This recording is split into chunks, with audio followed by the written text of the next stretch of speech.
Okay, Shalom. First and foremost, I want to give all praise, honor, and glory to Yahawah, Bahasham, Yahawashi, Bahasham, Rachakwadash. Double honor to the apostles and the elders, the elder bishops of Great Millstone who rule well. Peace and salutations to the elect scattered throughout the four corners of the earth, to the men on the highways and the byways that are pushing out this word in truth and sincerity, to the remnant men, women, and children of the elect. To you all, I say Shalom. My name is Ahyash, and I'm back with another lesson through the power of Spirit Yahawashi. And Lord willing, this is edifying. This is going to be the verse of the day, coming from the book of Galatians, chapter 5 and verse 16. And it reads, "This I say then, walk in the Spirit, and ye shall not fulfill the lust of the flesh." Okay? This I say then, walk in the Spirit, and ye shall not fulfill the lust of the flesh. Okay? And I got some precepts lined up to go with this verse. As you wake up to this truth, one of the first things, about repentance is obviously putting away false gods and false idols, turning back, learning the names of Yahawashi, but also just changing your ways. Okay, America, Babylon the Great, has its way of putting all of your lust in your face. You're putting your lust in your face, putting the things that you struggle with, or just sin in general. Because this is a sinful kingdom, that is ruled and controlled by Esau, Edom, all right, who's described in the Bible as the border of wickedness, right? So in his society, in his world, he'll have a world full of fleshly lusts and fleshly desires to consume you, and especially when you first come into this truth, one of the hardest things is to put away the ways of this world, because it's what you've been conditioned to know your whole life. All right. And that's why we thank Yahawashi, because we're not able to actually put off the lust of the flesh on our own. This flesh in itself is just weak. This flesh is no good to us, man. And we don't really have much control over it. It's the Spirit of the Lord that allows us to put off this world and put off those desires, to not sin, to try to do our best, in not sinning. All right, because we can't keep the law fully perfect, but we have the things that that are of this world that we're able to just not do anymore. A lot of us came up in this faith. A lot of us smoked weed, committed adultery. A lot of brothers sold drugs, served false gods and different idols. So we, there was a lot that we had to put off. All right, so and it's really one of the a repetitive narrative in the New Testament. When you read, there's a bunch of precepts that go along with this, and I'm gonna get a couple. All right, so let's start off with and I'm also going to go into the definition of lust, because there's a couple points I'm going to bring out in that. But let's start off with the book of Romans, chapter 13 and verse 14. And it reads, it says, actually, is it 14? What's the precept I have? Slack it. Romans 13 and 14. Yep.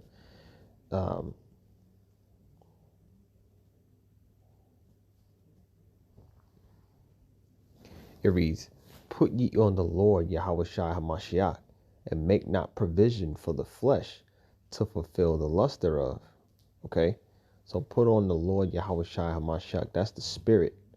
You know, this I say then, walk in the spirit, right? That capital S. We got to walk in Yahawashi and the things that he, preached. Okay. Put on the fruit to the spirit so that we're able to abstain from this, this flesh. Okay. Put ye on the Lord Yahawashi Hamashiach, and make not provision for the flesh to fulfill the lust thereof. Let me see what this word provision says.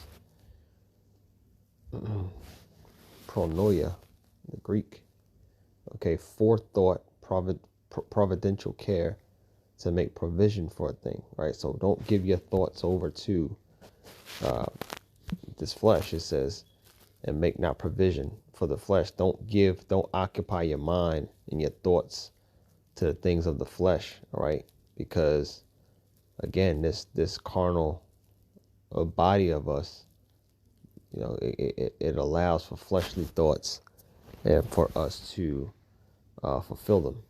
So we have to abstain from it. All right. This is the book of 1 Peter, chapter 2, and verse 11. This is, dearly beloved, I beseech you as strangers and pilgrims, abstain from fleshly lusts, which war against the soul, because the spirit does war against the flesh, and we've been encouraged to abstain. All right. Having your conversation honest among the Gentiles, that whereas they speak against you as evildoers,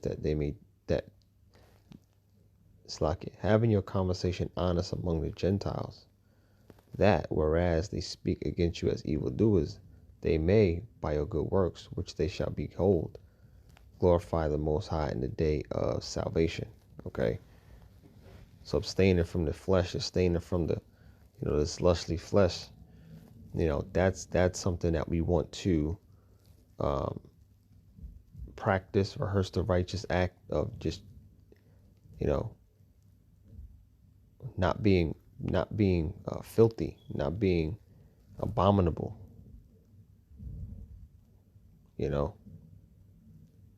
trying to practice righteousness.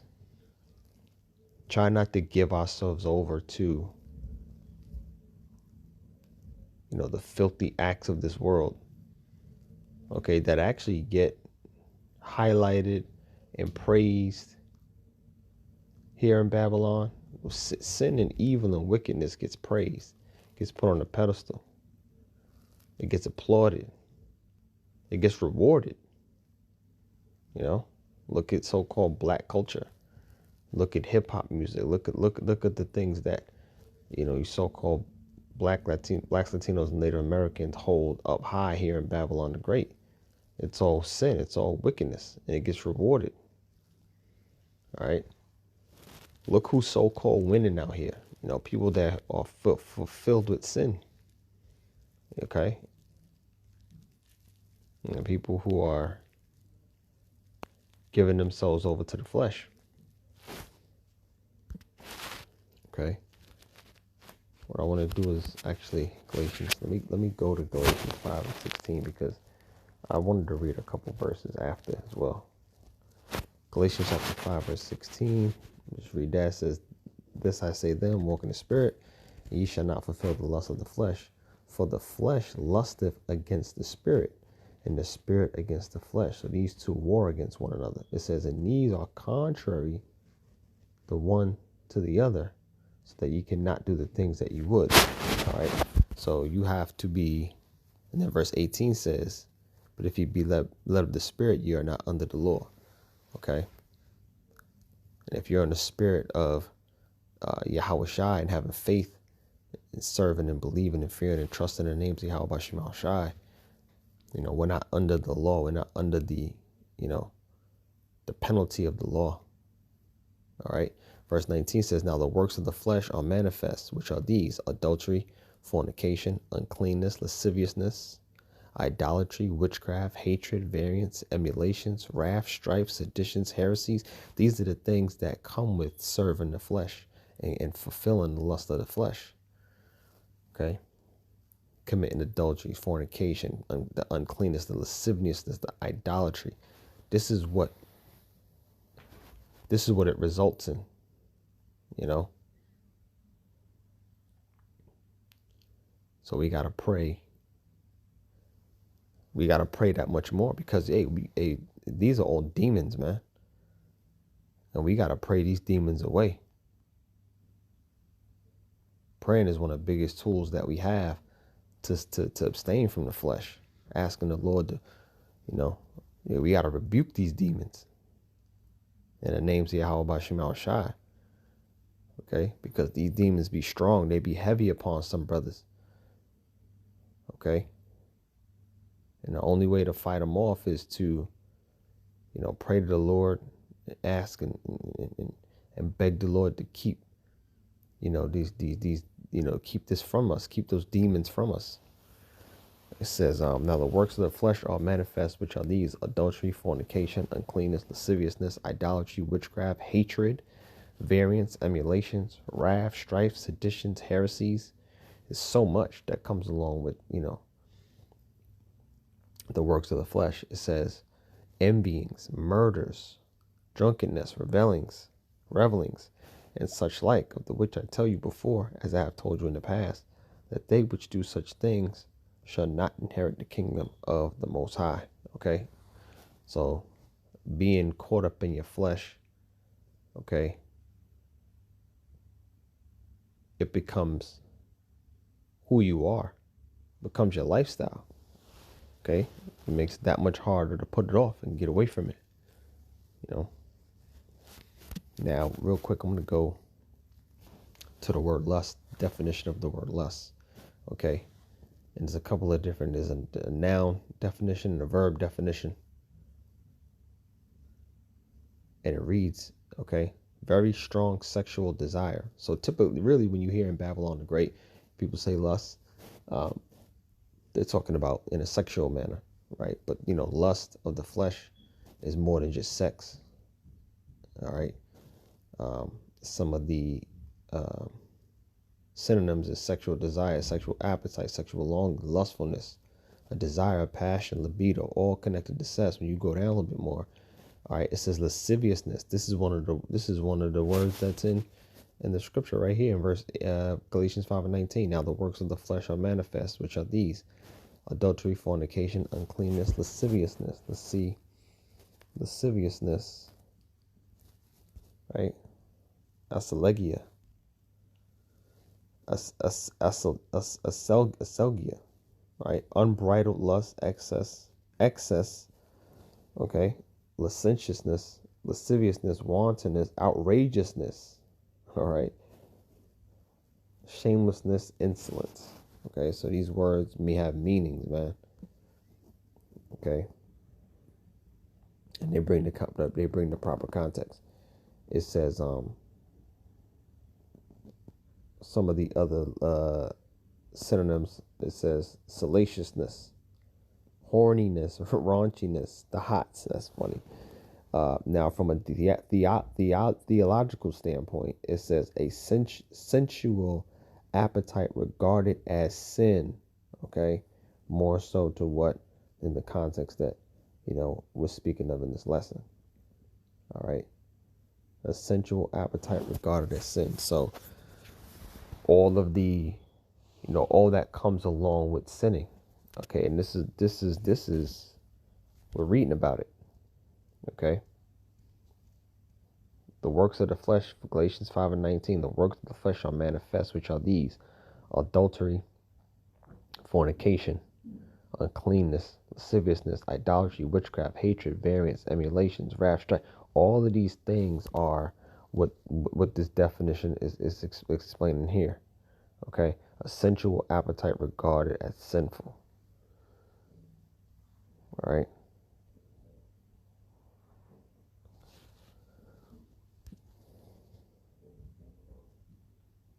Yeah, let's see what else we got here as far as precepts.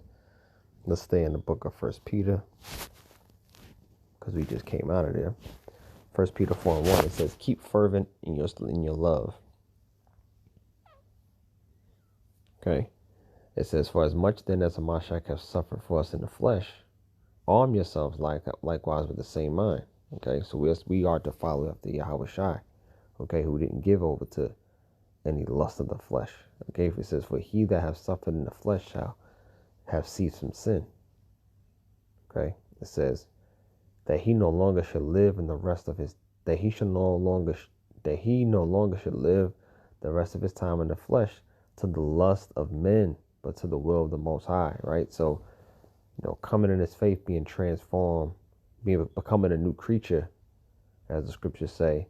We no longer live in the rest of our time in the flesh of the lust of men, but to the will of the Most High. Okay, we're here to serve Yahweh Bashim Yahawashi, and the Lord has put the Spirit on us to be given over to the flesh. Okay, it says for the time past of our life may suffice us to have wrought the will of the Gentiles when we walked in lasciviousness, lust, excess of wine, revelings, banquetings, and abominable idolatries. It says, wherein they think it strange that you run not with them to the same excess of riot, speaking evil of you. All right, so at the end of the day, we are to, as this the word was preached unto us, was to put off these things. All right. You keep reading, man. It goes into it. All right. So what else? Matthew 26 and 41. Let's go there. The book of Matthew, chapter 26, verse 41. And it reads, it says, watch and pray that ye enter not into temptation. All right. So that's what I mentioned that earlier in the lesson about praying, man. And so that we don't, so that the Lord can keep those demons off of us, man. It says, watch and pray that ye enter not into temptation. Okay, that temptation can lead to, lead to sin and those lustful flesh. So we got to pray to the Lord that doesn't happen to us. It says the spirit indeed is willing. So our spirit wants us to be righteous. Our spirits wants to serve the Lord and do right by this calling, but the flesh is weak, as it says. Watch and pray that ye enter not into temptation, but the spirit indeed is willing, but the flesh is weak. And again, we don't really have any control over this flesh, man. This flesh has a mind of its own, man. Seriously, it ain't no fun being in this flesh, and that's why we need new bodies. We need that new covenant to be established, so that we could be perfect toward Yahweh Shema Shai. Anything less than that is no good, man. Anything less than that is no good. Okay? The spirit is indeed willing, but the flesh is weak. And I know every brother can relate to that.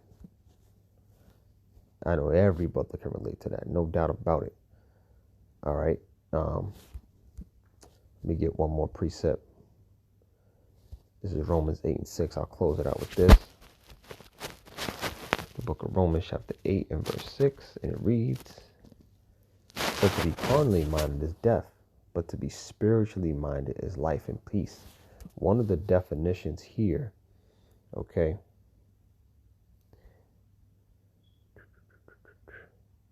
one of the definitions or one of the synonyms, I know it says carnal or carnality. Let me see if I can find it.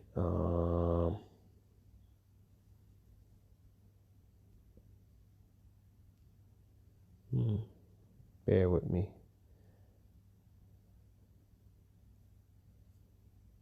I know I read it when I was looking at it earlier.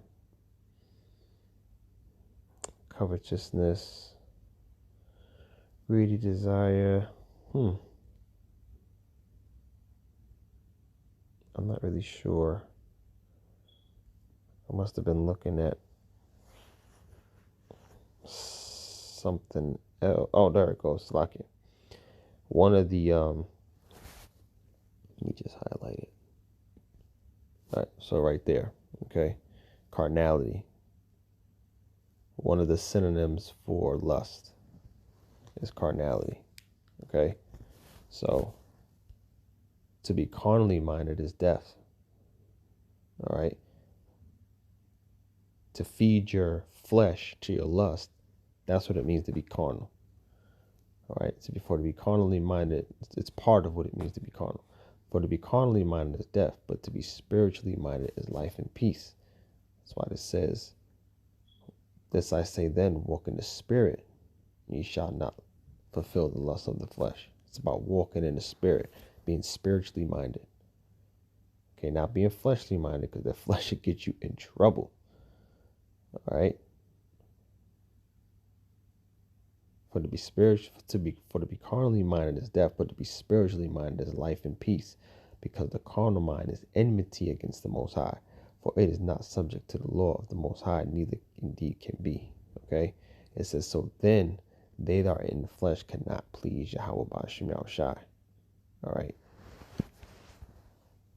And this is a really good chapter to read, okay, because it goes into it. But I'm going to leave it there.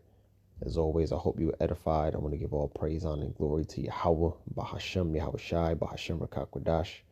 Double honor to the apostles and the elder bishops of Great Millstone, who were well. Peace and salutations to the elect. Shalom.